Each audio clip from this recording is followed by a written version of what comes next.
And therefore, we hope that we can really benefit from the latest techniques in agriculture from China. So, Your Highness, my second question is related to the first one. I think you just made a great insight about the Communist Party's way of socialism democracy and also the Western style electoral democracy. So my second question is, how do you view the leadership style of Xi Jinping as the core of the CPC party? What kind of image do you think he creates on the international stage?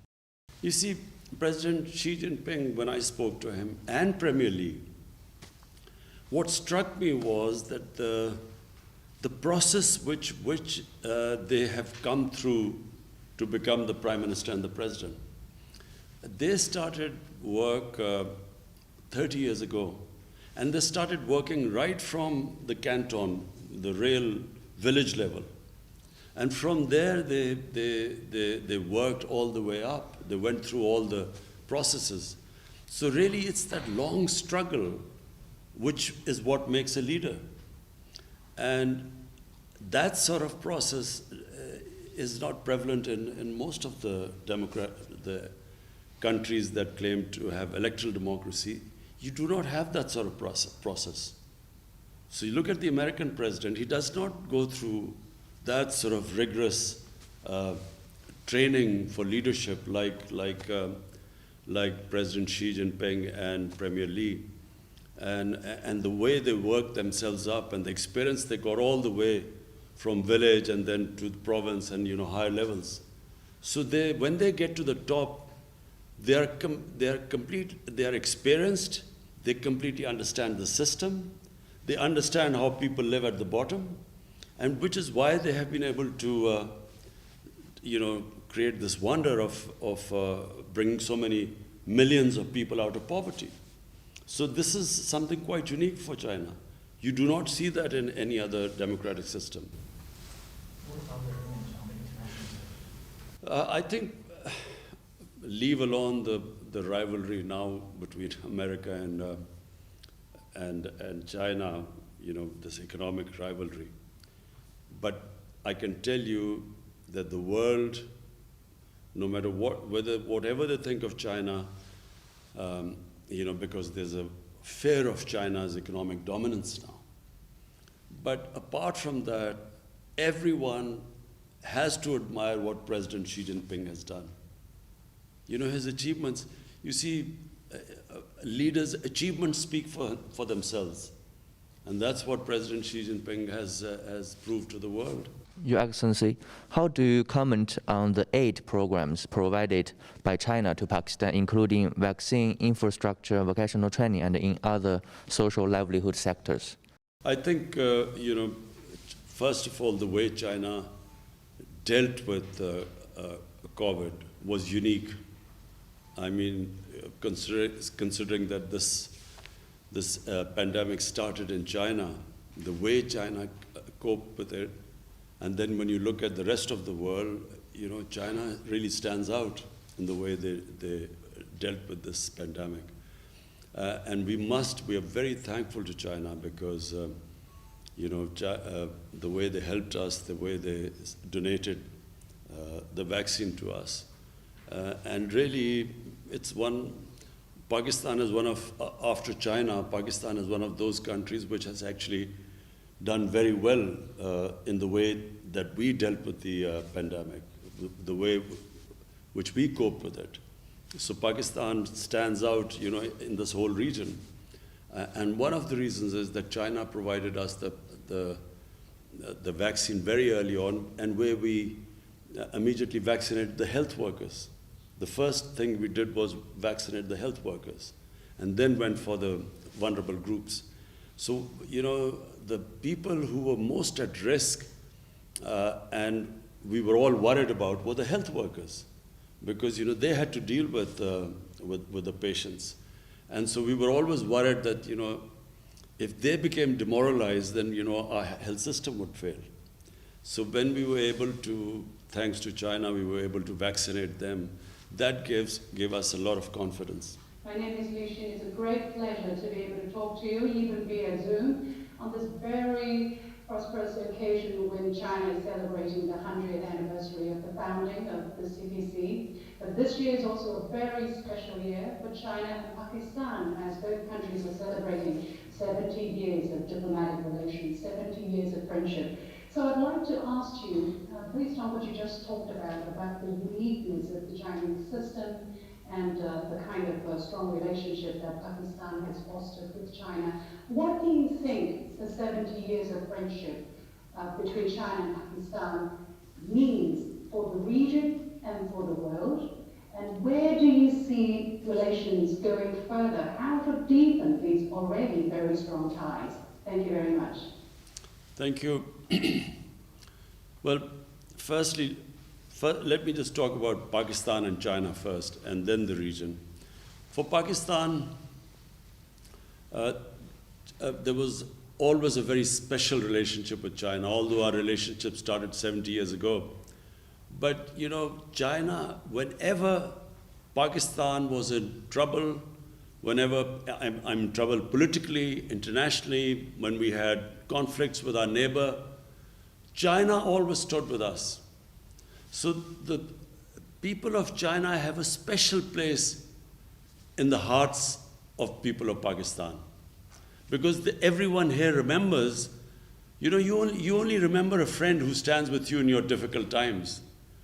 In good times, everyone stands with you. But in your difficult, tough times, bad times, you remember those people who stood by you. That's why you will find that in Pakistan, people always have a special fondness for people of China. So this relationship has only got stronger. Even now, politically, you know, on the international forums, Pakistan and China always stand together. And now, when you talk about the region, there's this strange great power rivalry taking place. You know, you see the United States and United States being wary of China, and you know, I don't need to say all this is now public knowledge. You know, the way China and the United States are sort of looking at each other.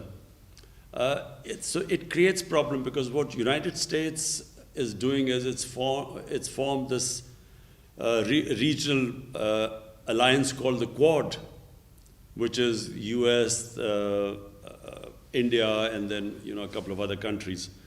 So from that point of view, Pakistan thinks that it is very unfair for the US or other powers, Western powers, for countries like us to take sides.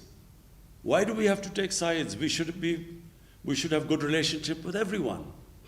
And, you know, it's not going to happen that if there's pressure put on Pakistan to change its relationship or downgrade its relationship with China, it won't happen.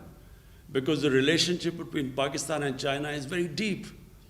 And it's not just the governments, it's a people-to-people relationship. So to sum up, whatever will happen, our relationship between the two countries, no matter what pressure is put on us, is not going to change. How do you deepen these already very strong ties, Your Excellency? Number one is trade. You know, the CPEC is it's right in front of you, it's something. It's the biggest thing happening in Pakistan. For us, this is where we think our economic future is moving towards.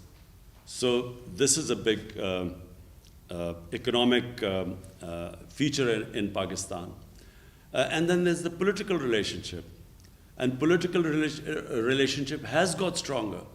And it's got stronger because whatever happens in every international forum, Pakistan and China stand together.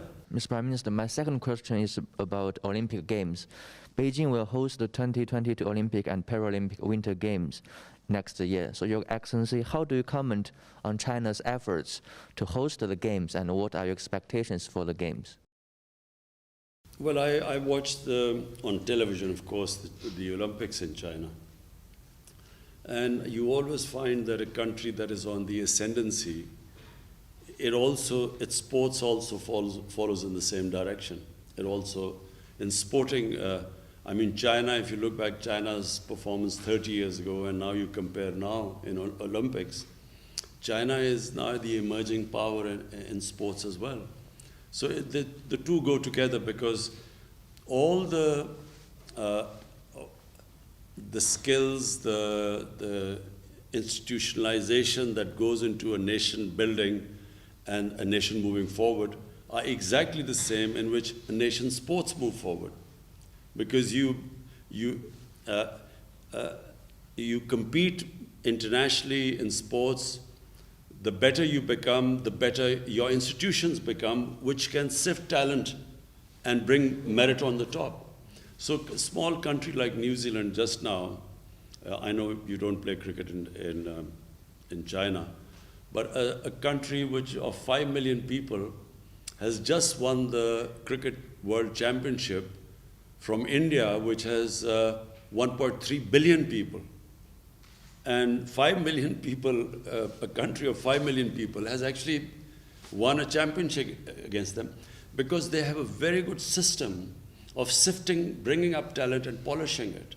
So countries clearly which institutionalize better, they move upwards because the system of polishing the talent in the country is better than the others. What about China's efforts to prepare for this game, especially in this difficult time of COVID-19?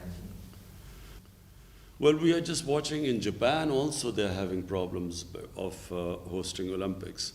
And there's a lot of problem because of COVID. The answer is I don't know really because we do not know the trajectory of the COVID situation. You think that you've now got under control and then you have some Delta variant coming in and then again people get worried. So it's world is coming to terms with this disease, this pandemic. So we're not in a position right now to make very firm calculations and decisions about the future right now.